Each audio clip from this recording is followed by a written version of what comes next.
Look, you listen to me right now.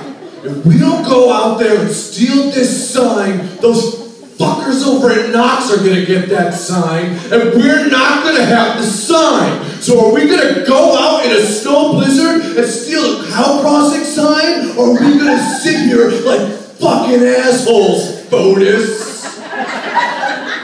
I wanted to be a fucking asshole.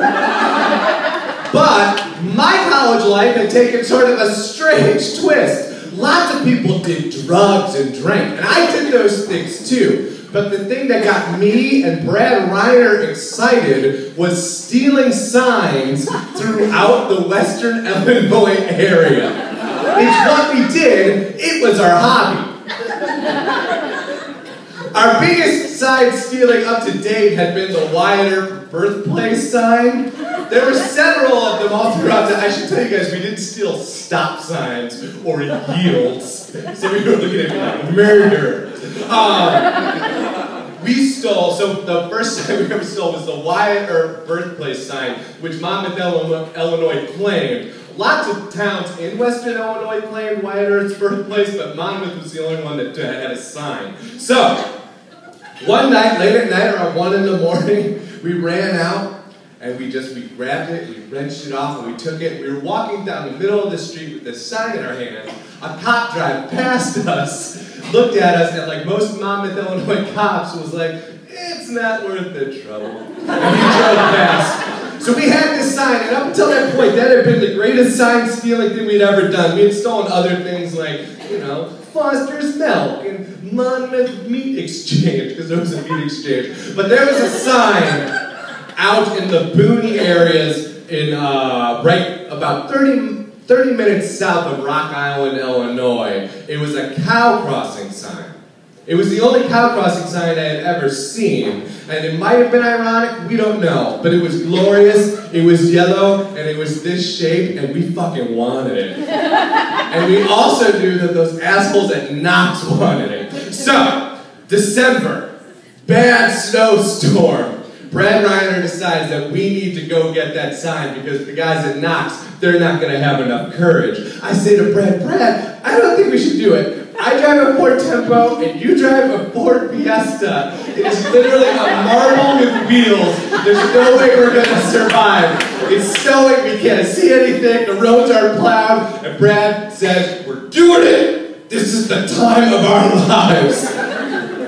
So we start walking down the hallway. I don't know how my girlfriend at the time found out about this, but she appears in the hallway, and it's like we're astronauts walking towards the Mercury program and the right stuff, Alan Shepard. And she pulls me aside and she goes, what do you think you're doing? I said, we're gonna go steal a sign. She goes, in this weather? You're gonna do this in this weather? I said, baby, I need your support. That's what I said. And she goes, I don't know if I'll be here if you get back.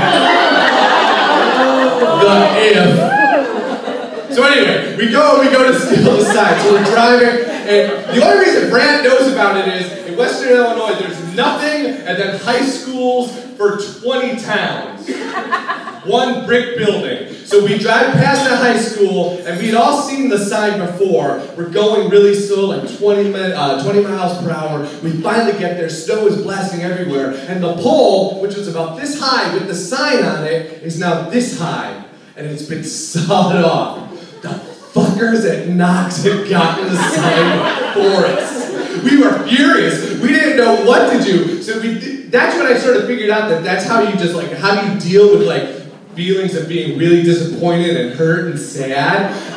You find another sign and you try to steal that. So we're just like looking all around, we don't know what we want. Brad's like, there's a sign that says barbed wire. And we both were like, let's steal it. So, an hour and a half later, we get this tiny sign off of the barbed wire, and we start driving. Now the snow's really falling, and the Ford Fiesta is not handling really well, but Brad's on this weird, crazy stealing high, and I am too, honestly. And I'm from a time, I went to college before cell phones, so we were really like, it was like we were in outer space. No one knew where we were.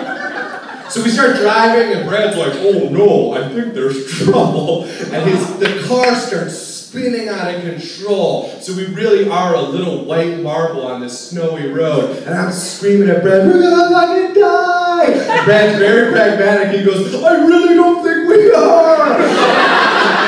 And then we see a truck charging towards us. A semi starts charging towards us. And I just scream, ah!